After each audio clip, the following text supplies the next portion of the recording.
មានពេលមួយដែលយើងគ្រប់គ្នាតែងតែឆ្លងកាត់នៅពេលដែលយើងអង្គុយនៅស្ងៀមឬកំពុងគេងវានឹងមានគំនិតមួយកើតឡើងបន្ទាប់មកគំនិតមួយទៀតក៏កើតឡើងមួយខ្លាយជា2 2ខ្លាយជា3 3ខ្លាយជា4នេះគេហៅថា overthinking រឿងដំបូងដែលយើងត្រូវយល់គឺ overthinking នេះមិនមែនគ្រាន់តែជាការគិតទៅលើរឿងច្រើននោះទេវាមិនមែនជាភាពវៃឆ្លាតវាមិនមែនជាផលិតភាពហើយក៏មិនមែនជាការរៀបចំត្រៀមខ្លួនអ្វីដែរ overthinking នេះគឺជាទម្លាប់ផ្លូវចិត្តនៃការភ័យខ្លាចតែខ្លាញ់បន្លំជាការវិភាគ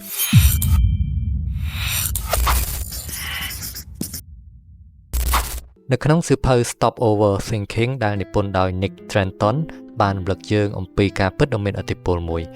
ការគិតច្រើនលើសលប់នេះមិនមែនត្រឹមតែជារឿងគ្រោះថ្នាក់ត្រឹមចិត្តប៉ុណ្ណោះទ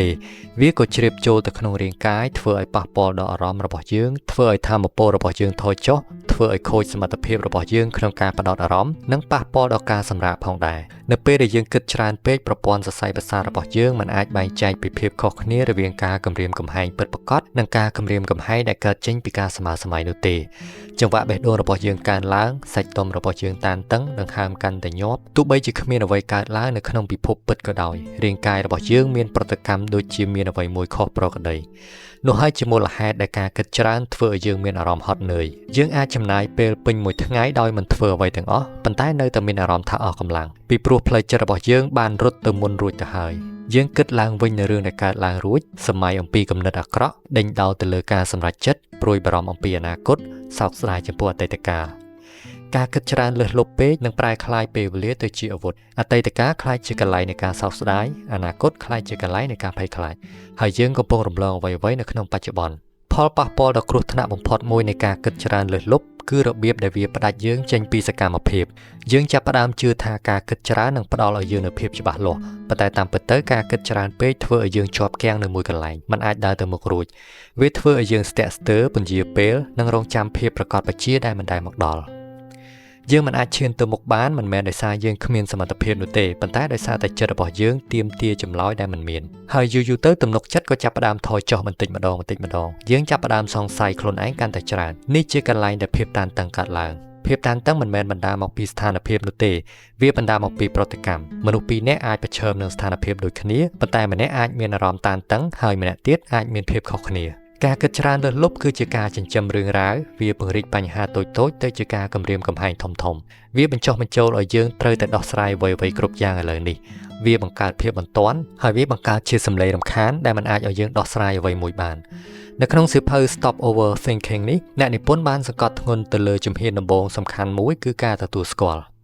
់មុនពេលដែលយើងអាចបញ្ឈប់គំនិតរវើរវាយដែលគ្មានក្បាលគ្មានកន្ទុយនេះយើងត្រូវតែកត់សម្គាល់វាជាមុនសិនកុំវិនិច្ឆ័យកុំប្រយុទ្ធប្រឆាំងជាមួយវាគ្រាន់តែកត់សម្គាល់និងពិនិត្យមើលវាការទទួលស្គាល់នៅពេលដែលគំនិតយើងចាប់ផ្ដើមវិលវល់គឺជាការយល់ដឹងហើយការយល់ដឹងគឺជាការចាប់ផ្ដើមនៃសេរីភាពនៅពេលដែលយើងអាចនិយាយថាឥឡូវនេះខ្ញុំកំពុងតែគិតច្រើនយើងលែងស្ថិតនៅក្នុងព្យុះភ្លៀងទៀតហើយយើងបានដកថយមួយជំហានហើយកំពុងបង្កើតចម្ងាយតូចមួយរវាងយើងនិងការគិតរបស់យើងហើយចន្លោះនេះពិតជាសំខាន់ណាស់ពីព្រោះយើងមិនមែនជាគំនិតរបស់យើងទេយើងជាអ្នកសង្កេតមើលគំនិតទាំងនោះការគិតច្រើននេះច្រើនតែមានអារម្មណ៍ថាវាកើតឡើងដោយស្វ័យប្រវត្តិប៉ុន្តែការពិតវាជាទម្លាប់មួយហើយទម្លាប់នេះយើងអាចបង្អាក់វាដោយការយល់ដឹងចូលសួរខ្លួនឯងថាតើខ្ញុំកំពុងដោះស្រាយបញ្ហាពិតប្រាកដមួយនៅពេលនេះឬមួយខ្ញុំគ្រាន់តែលេងសើចជាមួយនឹងការភ័យខ្លាចតើគំនិតនេះជួយឲ្យខ្ញុំដោះស្រាយបញ្ហាបានឬធ្វើឲ្យខ្ញុំកាន់តែជាប់គាំងតើចិត្តរបស់ខ្ញុំស្ថិតនៅក្នុងអតីតកាលស្ថិតនៅក្នុងអនាគតឬស្ថិតនៅក្នុងបច្ចុប្បន្នសំណួរទាំងនេះមិនតម្រូវឲ្យមានចម្លើយទេប៉ុន្តែវានឹងនាំយើងត្រឡប់មករកបច្ចុប្បន្នវិ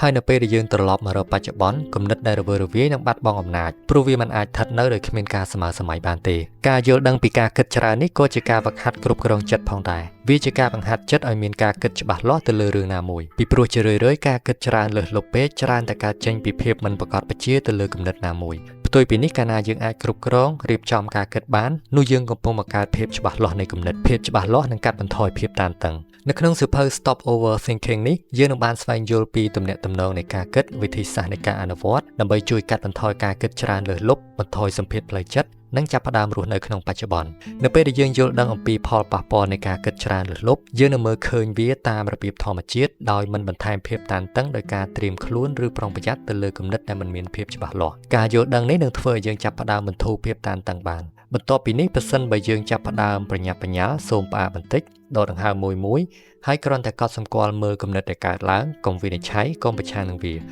ចូលចាំថាមិនមែនអ្វីដែលកើតឡើងសិតតែត្រូវការយកចិត្តទុកដាក់នោះទេរឿងខ្លះយើងត្រូវទុកឲ្យវាកើតឡើងនិងរលត់ទៅវិញដោយខ្លួនឯង